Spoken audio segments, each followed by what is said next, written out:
Everyone, welcome to my YouTube channel. तो कैसे हैं आप सब? बहुत अच्छे से होंगे। पिछली वीडियो में जो कुछ भी पढ़ाया था क्या आपको समझ में आया था? बिल्कुल समझ में आया होगा। अगर नहीं समझ में आया होगा तो कमेंट में जरूर बताइएगा। हम लोगों का चैप्टर खत्म हो चुका था। अब हम लोग नेक्स्ट चैप्टर की बात करेंगे। चैप्टर 4 की बात करते हैं। चैप्टर 4 जो हमारा ये चैप्टर 4 का जो नाम है वो क्या है? रासायनिक आबंध और रासायनिक संरचना, मतलब chemical bonding and chemical structure. अब सवाल ये उठता है कि केमिकल बॉन्डिंग और केमिकल स्ट्रक्चर ये कैसा होता है? देखो, सबसे सिंपल सी बात हमेशा याद रखो कि कोई भी जब चैप्टर पढ़ो तो हमेशा ये जानो कि वो चैप्टर पढ़ना क्यों जरूरी है, क्या उसका इम्पोर्टेंस है। ठीक है, हमें क्यों वो जानना चाहिए। जब आपके अंदर कोई भी क्यूरियोसिटी होगी किसी चीज को जानने की, तो वो सारी चीजें हमको बहुत अच्छा लगेगा, पढ़ने में भी मन लगेगा, ऐसा होता है। ठीक, तो आप किसी भी चैप्टर को पढ़ो तो उसको पहले जानो समझो कि वो पढ़ना क्यों जरूरी है, क्यों हमारे लिए बहुत इम्पोर्टेंट है, ऐसा क्या है उसमें। सिर्फ अलग अलग चैप्टर में आप अलग अलग चीजों को जानते हो। ठीक है, कुछ नई नई चीजें भी आती है, ऐसा नहीं है कि बहुत नहीं आएंगी। नहीं, आप बेसिक से उनको चीजों को जानते हो, बस उसी चीज को हमें बहुत डेप्थ में पढ़ना पड़ता है। और दूसरी बात हमेशा ये याद रखो कि वो नंबर कितना, जो जो चैप्टर हमारा है वो कितने क्वेश्चंस वहां से पुट ऑफ होते हैं, कितने मार्क्स के आते हैं। ये सारी चीजों को अगर हम ध्यान में रखेंगे तो कोई भी हमारा चैप्टर होगा वो हमें बहुत अच्छा लगेगा अपन। ठीक है, तो हमारा नेक्स्ट चैप्टर क्या है? अगर हम लोग चैप्टर की अपनी बात करें तो चैप्टर 4 है रासायनिक। ठीक, रासायनिक आबंध। आप रासायनिक पूरा नाम लिख सकते हैं, रासायनिक आबंध और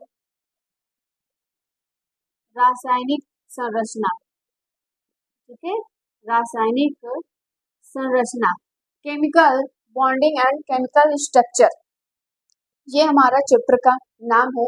अब ये जरूरी क्यों होता है, क्यों हमें ये सारी चीजें पढ़नी पड़ती हैं, ऐसा ये क्यों होता है, इसके बारे में हम लोग अच्छे से समझेंगे। ठीक, अब ध्यान दीजिएगा इसमें, रासायनिक आबंध और रासायनिक संरचना में ये क्यों जरूरी है, क्या हमें पढ़ना पड़ा। अब हेडिंग क्या बनाओगे आप? रासायनिक आबंध, ठीक, या रासायनिक बंध। हेडिंग बनाएंगे आप रासायनिक बंध। ये क्या होता है? ठीक, रासायनिक बंध क्या होता है? Chemical bonding. कैसे ये केमिकल बॉन्डिंग बना हुआ? ठीक है, कोई भी कंपाउंड होता है, अगर मान लो कुछ जुड़ा है तो उसमें रासायनिक आबंध जरूरी है या फिर केमिकल बॉन्डिंग हुआ होगा, तो वो क्यों जरूरी है? अगर मान लीजिए मैं आपसे बात करूं तो होता क्या है कि जैसे हमारे फ्रेंड्स होते हैं, ठीक, तो हमारे जो जो भी कोई फ्रेंड होता है तो हमें उनसे बॉन्डिंग कैसी होती है, क्यों अच्छा लगने लगता है, या फिर क्यों हमारे जो मित्र होते हैं हमको अच्छे लगते हैं। तो ऐसा क्या हुआ होगा? कुछ तो हुआ होगा जिससे केमिकल बॉन्डिंग। सपोज करो कि जब आप कहीं पे न्यू न्यू एडमिशन लेते हो, जाते हो, फर्स्ट टाइम आप किसी से बोलते हैं, चुपचाप बैठे रहोगे, फिर सेकेंड डे थर्ड डे जैसे जैसे आपके आता गया आप अपने जैसे लोगों को ढूंढना शुरू कर दो। आपके अकॉर्डिंग जो भी आपको जैसे अच्छे लगते हैं आप उनसे बॉन्डिंग बना लेते हो, आपकी फ्रेंडशिप हो जाती है। तो क्यों ऐसा होता है? क्योंकि हमारी जो बात है, जो हमारे स्टैंडर्ड है, वो सारी चीजें मैच करने लगती है। हमें अच्छा लगने लगता है उनकी बातें सुनना या फिर करना, और हमारी जो बातें हैं उनको पसंद आने लगती है। इस तरीके से हमारी फ्रेंडशिप भी होने लगती है। तो यहाँ पे क्या है, इसमें भी हम लोग रासायनिक बंध में भी फ्रेंडशिप पढ़ेंगे। हाँ, बिल्कुल भी पढ़ेंगे, लेकिन उसको कॉमन से समझेंगे क्या होता है। तो जब रासायनिक आबंध बनता है ना, तो वो किसके बीच में बनता है? कंपाउंड के बीच में, यौगिक के बीच में। तो अब यौगिक की थोड़ी ना है कि हाइड्रोजन का बात ऑक्सीजन को बहुत अच्छा लग रहा है इसलिए बॉन्डिंग बना लिया। नहीं, कुछ तो अलग हुआ होगा। उन सब में क्या होता है कि इलेक्ट्रॉन का शेयरिंग होता है। क्या होता है? इलेक्ट्रॉन का शेयरिंग। वो अपने इलेक्ट्रॉन को शेयर करते हैं, इसलिए उनके बीच में क्या होने लगती है? एक बॉन्ड, बंध बनने लगता है, एक बॉन्डिंग का फॉर्मेशन होने लगता है। समझ में आ रही है? और कभी कभी ऐसा होता है ना कि जैसे हम लोगों की जो फ्रेंडशिप होती है, तो कहीं हम लोग घूमने जाते हैं, तो हमेशा क्या करता है कि कोई सामने वाला आपके आपके ऊपर खर्च करता है, आप नहीं करते हो, तो वो अलग प्रकार की बॉन्डिंग होती है। कभी कभी ऐसा होता है कि दोनों, कभी वो अच्छा लगने लगता है वो बॉन्डिंग।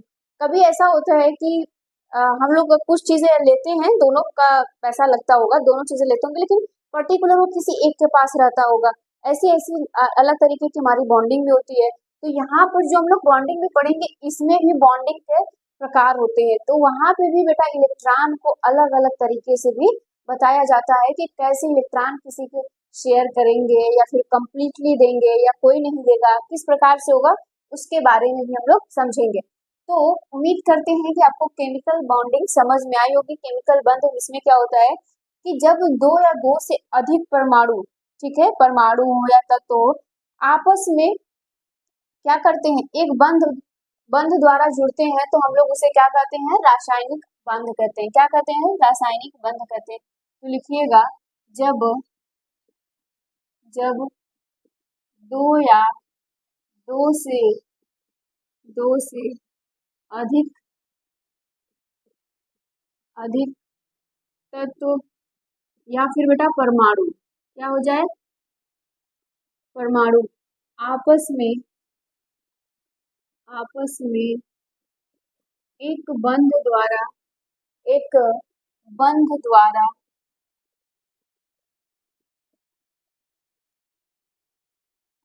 जुड़ते हैं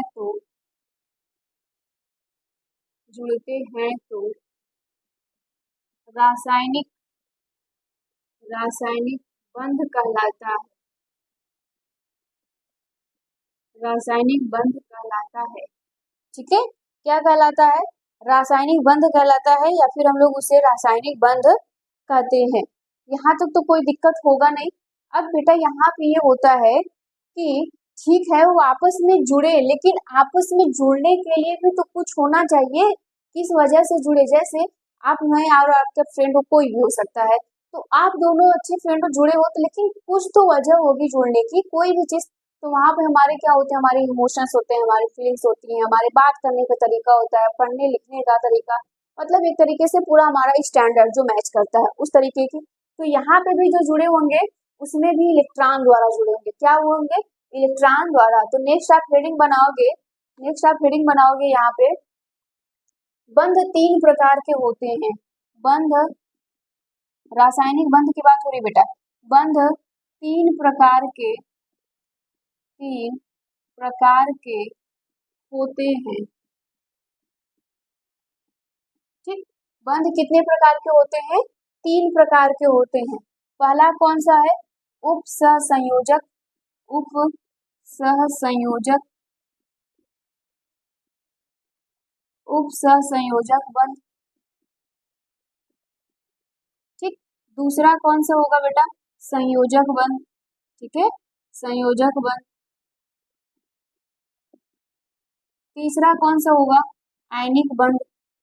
तीसरा कौन सा होगा, आयनिक बंध, आयनिक बंध, ठीक। यहाँ तक तो कोई दिक्कत होनी नहीं चाहिए थी। अब देखिए, आप सहसंयोजक बंध, आयनिक बंध दोनों ही पढ़े हुए हैं। अगर क्लास 10th में बात की जाए तो आपको बेसिक सी बातें इन लोगों के बारे में बताया गया होगा, बस यही आपको थोड़ा सा डिफिकल्ट लग रहा होगा जिसके बारे में आप नहीं सुने होंगे। तो हम लोग पहले इसको पढ़ते हैं। तो फर्स्ट आप हेडिंग क्या बनाओगे, उप सहसंयोजक बंध, उप सहसंयोजक सहसंयोजक बंध, बंध ये क्या होता है इसके बारे में हम लोग सुनते हैं।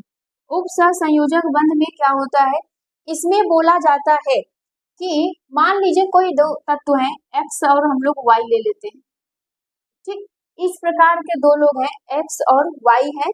जब ये दोनों बेटा जुड़ेंगे, मान लीजिए जब ये जुड़े होंगे तो कुछ इस प्रकार से होंगे, ठीक है। तो इसमें बोला जाता है कि कोई एक बार बार अपना इलेक्ट्रॉन देता है, कोई एक इलेक्ट्रॉन देगा। जैसे मान लीजिए यही, केवल यही इसको इलेक्ट्रॉन देना शुरू किया और ये वाई कभी अपना इलेक्ट्रॉन ही नहीं दिया।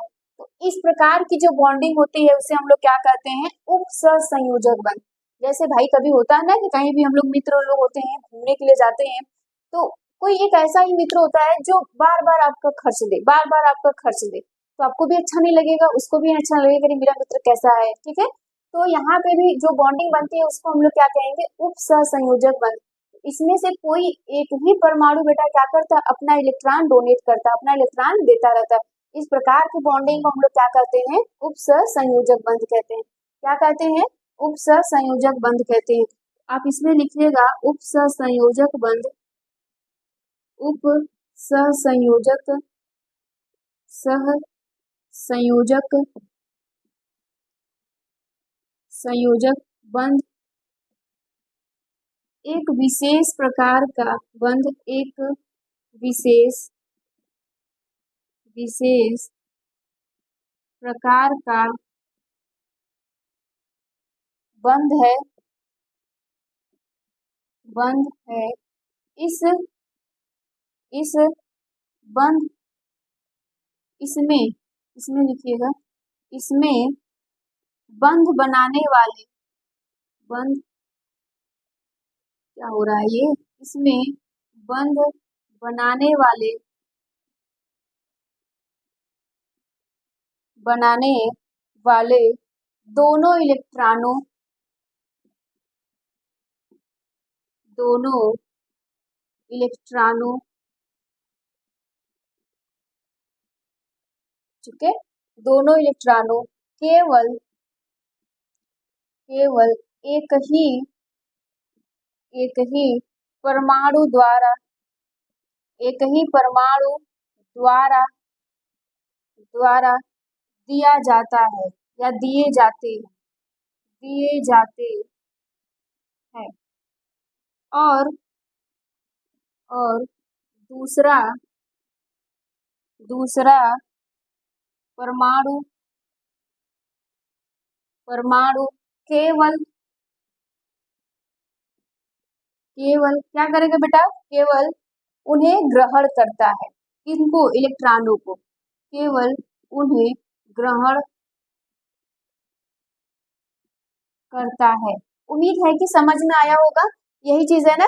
इसमें से कोई एक ही, मान लीजिए यहाँ पे एक्स क्या कर रहा है, बार बार अपना इलेक्ट्रॉन दे रहा है वाई को, तो वही चीज बोला जा रहा है कि इसमें जो भी होगा अपना इलेक्ट्रॉन बस एक ही देगा और दूसरा क्या करेगा, उसको ग्रहण करेगा। और इस प्रकार के बंध को हम लोग क्या कहते हैं, उपसहसंयोजक बंध कहते हैं। फॉर एग्जाम्पल के लिए लिखिएगा, एग्जाम्पल में जैसे यहाँ पे ये वाटर है बेटा और ये H+ आयन है, तो ये अपना इलेक्ट्रॉन देता है, यहाँ पर ये लोग जुड़ जाते हैं, यहाँ पे क्या होते हैं, ये लोग जुड़ जाते हैं कुछ इस प्रकार से, ठीक है, कुछ इस प्रकार से ये जुड़ जाते हैं। अगर हम लोग नेक्स्ट की बात करें तो यहाँ पे भी क्या है, ये अमोनिया ले लीजिए और इसमें भी हाइड्रोजन ले लीजिए, यहाँ पर भी यही जुड़ेगा कुछ इस प्रकार से। तो ये सारे इसके एग्जाम्पल है। तो कोई एक ही अपना इलेक्ट्रॉन दे रहा है, जैसे ये सब अपने इलेक्ट्रॉन, आप जानते हो ना H+ का मतलब क्या होता है, इलेक्ट्रॉन इसने क्या किया है, डोनेट किया है, इसने भी क्या किया है, डोनेट किया है, इन दोनों को दिया है और यहाँ पर ये कुछ इस प्रकार से जुड़ गए हैं। तो यहाँ तक इसको लिख लीजिए, इतना नोट कर लीजिए, फिर नेक्स्ट पे चलते हैं हम लोग। नेक्स्ट देखिएगा, नेक्स्ट हम लोग पढ़ेंगे सहसंयोजक बंध, ठीक है। नेक्स्ट दूसरा हम लोग क्या पढ़ेंगे,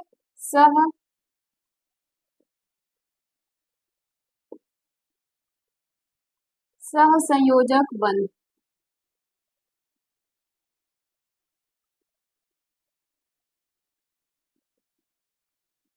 सहसंयोजक बंध क्या होता है, अगर यहाँ पे सहसंयोजक बंध की बात की जाए तो क्या होगा, इसके बारे में जरा ध्यान से सुनिएगा।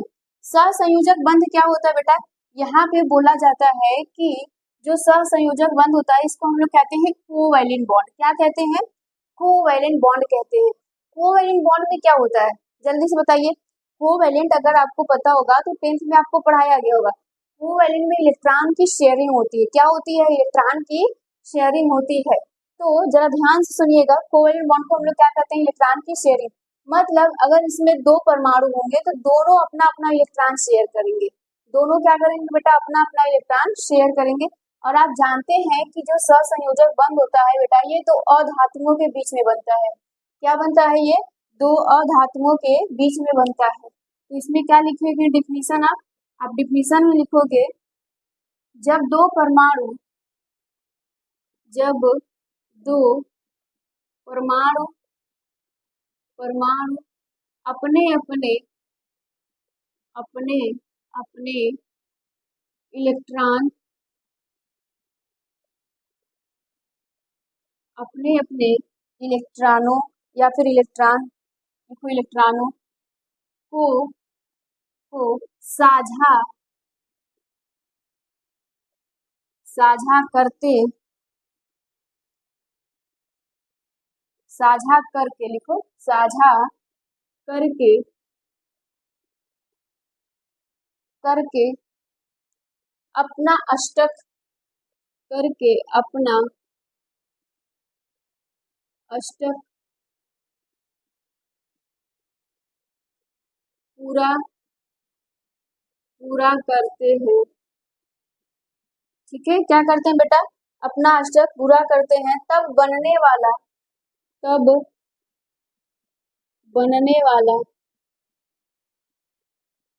या बनने वाले बंध को को सहसंयोजक बंध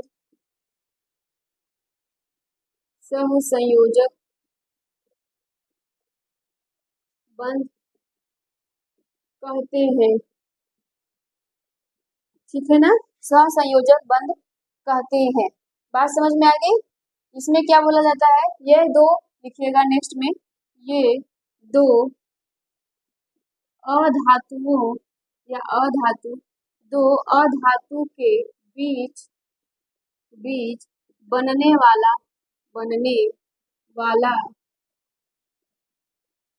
बंध है। ठीक है बेटा, ये दो अधातुओं के बीच बनने वाला क्या है, बंध है। एग्जाम्पल में आप कैसे लिखेंगे, जो आपके पास अधातु हो, लाइक ये ऑक्सीजन ले लीजिए, यहाँ पे भी ले लीजिए, ये दोनों मिलेंगे तो O2 का फॉर्मेशन करेंगे। इसी प्रकार हम लोग हाइड्रोजन लेते हैं, यहाँ पर भी बेटा क्या ले लें हम लोग, हाइड्रोजन ले लें, तो ये क्या बनाएगा, H2 बनाएगा। क्या बनाएगा, H2 बनाएगा। अगर हम लोग इसी प्रकार से अमोनिया भी बनाना चाहें तो बना सकते हैं। H हाइड्रोजन ले लीजिए, Cl ले लीजिए, ये क्या बनाएगा, HCl बना देगा। आप चाहें तो अमोनिया भी बना सकते हैं।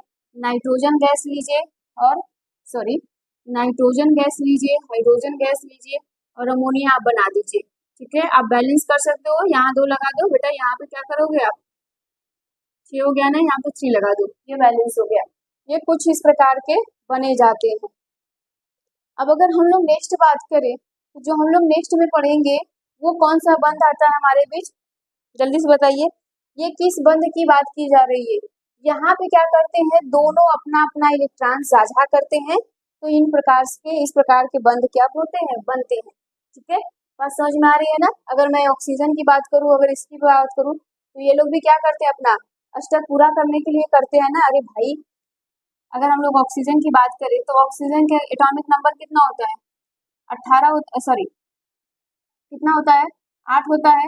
फिर यहाँ पे हम लोग भरेंगे तो आपको याद होगा बचपन वाला के, यहाँ पे K, L, M और N। ठीक, इसमें 2, इसमें 8, इसमें 18, इसमें 32, कुछ इस प्रकार से इलेक्ट्रॉन भरे जाते हैं। अगर बेटा हम लोग इसका भरेंगे तो 2 इसमें आएगा और 6 का आ जाएगा, इसमें आ जाएगा। तो इसकी वैलेंसी कितनी है, 2 इलेक्ट्रॉन की इसको और जरूरत है। तो सेम इसी प्रकार से इन सब में होता है, 2-2 के होता है तो 2-2 अपना इलेक्ट्रॉन शेयर करते हैं, बॉन्डिंग बना लेते हैं इस प्रकार से। अगर हम लोग नेक्स्ट बात करें तो नेक्स्ट हमारे पास क्या आएगा, आयनिक बंध आएगा। क्या आएगा, आयनिक बंध आएगा। ठीक है, आयनिक बंध आएगा इसमें हम लोग करते हैं। अब नेक्स्ट देखिए, आयनिक बंध में क्या होता है, आयनिक बंध जो होता है ये एक बहुत मजबूत बॉन्ड होता है। क्या होता है, एक मजबूत बॉन्ड होता है। आयनिक बॉन्ड हमेशा किससे मजबूत होता है, कोवैलेंट बॉन्ड से। ठीक है, सहसंयोजक बंध से हमेशा मजबूत होता है। इसमें एक स्पेशल केस है, इसका क्या होता है, जैसे यहाँ पर हम लोग क्या समझे थे, अगर मैं इसका एग्जाम्पल ले लूँ, जैसे यहाँ पे देखिएगा एक्स और वाई की हम लोग बात करें तो ये क्या करते थे बेटा, ये भी अपना इलेक्ट्रॉन देता था और ये भी अपना इलेक्ट्रॉन देता था, दोनों मिलकर साझा कर लेते थे। ठीक, और यहाँ पे क्या करेगा, इलेक्ट्रॉन दोनों देंगे, यहाँ पर भी सेम, ये भी इलेक्ट्रॉन अपना देगा और ये भी अपना इलेक्ट्रॉन देगा। लेकिन यहाँ पे ध्यान देने वाली बात ये है कि ये क्या करता है, इनमें से अपना इलेक्ट्रॉन किसी एक परमाणु के पास रहता है। जैसे सपोज करिए कि जब हम लोग किसी चीज में पार्टिसिपेट करते हो, कोई कोई गेम हो, कोई भी फंक्शन हो या कुछ भी हो, कहीं पे भी, तो क्या करते हैं, टीम होती है, 4-5 टीम होता है। अगर हम लोग जीत जाते हैं, अगर आप लोग मान लीजिए कि जीत गए, तो आपको जो भी प्राइज मिलता है, जो भी मेडल मिलता है, तो क्या सबको एक एक मिलता है, नहीं, एक साथ सबको मिलता है। तो वो क्या होता है, किसी एक बच्चे के पास रखा जाता है। अगर स्कूल की तरफ से खेलते हो तो जनरली देखा जाता है कि वो स्कूल वाले रख लेते हैं। ठीक, तो यहाँ पे भी वैसा ही, सब अपना अपना इलेक्ट्रॉन करेंगे, सब अपना अपना योगदान देंगे, पार्टिसिपेट करेंगे, लेकिन इलेक्ट्रॉन जो होगा वो किसी एक के पास रहेगा। क्या होगा, इलेक्ट्रॉन किसी एक के पास रहेगा। ठीक है, जैसे अपना अपना दिया, लेकिन हम लोग क्या करेंगे, रख लेंगे एक चीज। तो वहीं पर चीजें यहाँ पे होता है कि आयनिक बंध में होता है कि सब लोग क्या करेंगे, अपना अपना इलेक्ट्रॉन तो देंगे, लेकिन इलेक्ट्रॉन जो होगा वो किसी एक परमाणु के पास रहेगा, कोई एक परमाणु ऐसा होगा जो इलेक्ट्रॉन को रखेगा। तो आयनिक बंध का डिफिनीशन लिखिएगा।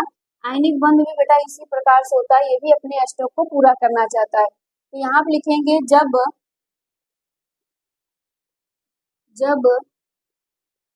एक परमाणु अपना इलेक्ट्रॉन हम ऐसे लिख रहे हैं तो आप लोग परेशान मत रहिएगा। जब एक परमाणु अपना इलेक्ट्रॉन खोकर धन आयन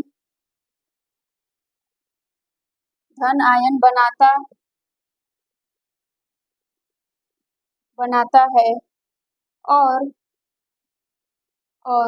दूसरा परमाणु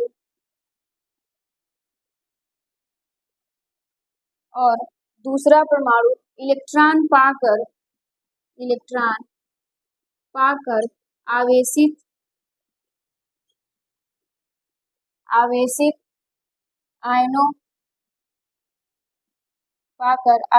आयनों के बीच बनने वाले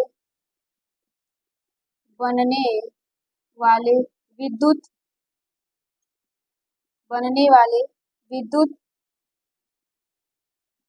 स्थैतिक,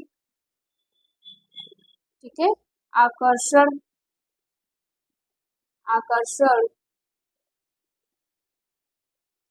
बल को आयनिक बंध कहते हैं, ठीक है, बल को आयनिक बंध कहते हैं। कुछ इस प्रकार से ये बंध बने जाएंगे। बात समझ में आ रही है? और इसमें क्या होगा बेटा, ये एक धातु और एक अधातु के बीच बनने वाला बंध होता है, हमेशा याद रखिएगा। आयनिक बॉन्ड जो होता है वो मेटल और नॉन मेटल के बीच में बॉन्ड बनेगा, और ये बॉन्ड हमेशा स्ट्रॉन्ग होगा एज कंपेयर इन दोनों के बॉन्ड के, जो आप अभी बॉन्ड पढ़े हो। ठीक, तो यहाँ पे ये सारी छोटी छोटी चीजें हैं, इन सबको आप नोट कर सकते हैं। एग्जाम्पल के लिए अगर हम लोग लिखे तो यहाँ पे क्या हो जाता है बेटा, सोडियम है, ये Cl है, क्लोरीन, इन दोनों को मिलाइएगा NaCl बन जाएगा। ठीक है, अपना एक इलेक्ट्रॉन कोई खोता है, कोई एक इलेक्ट्रॉन रखता है। जैसे अगर हम लोग सोडियम की बात करें तो सोडियम का एटॉमिक नंबर कितना होता है, 11 होता है। अगर हम लोग Kl के थ्रू देखें इसमें तो K में 2 इलेक्ट्रॉन भरे जाएंगे, L में कितने हो जाएंगे, 8 हो जाएंगे, और 8 10 हो गया, M में कितना हो जाएगा बेटा, 11 होगा। तो सोडियम क्या करता है, अपना एक इलेक्ट्रॉन देता है, किसी को एक इलेक्ट्रॉन दे देता है, और वो देगा किसको, क्लोरीन को। जैसे ही इलेक्ट्रॉन निकाल देगा, ये इसका स्टेप क्या हो जाएगा, पूरा हो जाएगा। यहाँ पे देखो इसके अंतिम कक्षक में 8 इलेक्ट्रॉन हो गया ना। अगर हम लोग क्लोरीन की बात करें तो एटॉमिक नंबर 17 होता है। ठीक है, तो यहाँ पे कितना हो जाएगा, 2 हो जाएगा, 8 10 हो गया, बचा कितना, M वाले में कितना जाएगा, 7 इलेक्ट्रॉन जाएंगे आखिरी में। तो ये क्या करता है, अपना एक अष्टक पूरा करने के लिए बेटा ये क्या करेगा, अपना 7 इलेक्ट्रॉन किसी को देगा नहीं, 1 इलेक्ट्रॉन किसी से ले लेगा। भाई लोगों की क्षमता भी तो होनी चाहिए। तो ये इलेक्ट्रॉन क्या करता है, सोडियम को ले लेता है। तो यही चीज बोल रहा है कि जब कोई एक परमाणु अपना इलेक्ट्रॉन खोकर धनायन बनाता है, तो सोडियम बेटा अपना एक इलेक्ट्रॉन खोकर ये क्या हो जाता है, पॉजिटिव चार्ज होता है। दूसरा परमाणु क्या करता है, इलेक्ट्रॉन पाकर आवेशित हो जाता है, और ये अपना इलेक्ट्रॉन क्या करेगा, इसका इलेक्ट्रॉन पाकर ये चार्ज हो जाएगा, आवेशित हो जाएगा, और इन दोनों के बीच में जो बनेगा ना उसको हम लोग कहते हैं स्टैटिक आकर्षण। इन दोनों के बीच में क्या होता है, विद्युत आकर्षण बल लगने लगता है यहाँ पर। उन्हीं को हम लोग क्या कहते हैं, आयनिक बंध कहते हैं। क्या कहते हैं, आयनिक बंध कहते हैं। ये क्या है, धातु है, और ये क्या है, अधातु है। इन दोनों के बीच में एक बॉन्ड बनता है। इसी प्रकार से हम लोग मैग्नीशियम ले लें, ऑक्सीजन ले लें, तो हम लोग क्या बनाएंगे, मैग्नीशियम ऑक्साइड बनाएंगे। कुछ इस प्रकार से ये बैलेंस कर सकते हैं आप लोग। तो यहाँ पे ये सारे बंध आपको दिखाई देंगे। ठीक है, उम्मीद करते हैं कि आपको ये अच्छे से समझ में आया होगा। ये हमारा चैप्टर 4 है जो स्टार्ट हो चुका। तो आप लोगों का काम है नोट्स बनाइए, उसको रिवीजन करते रहिए। पिछले की जो भी वीडियो आप देखे होंगे उनका भी नोट्स बनाइए, रिवीजन करते रहिए। आज के लिए इतना रहना चाहिए। Thank you.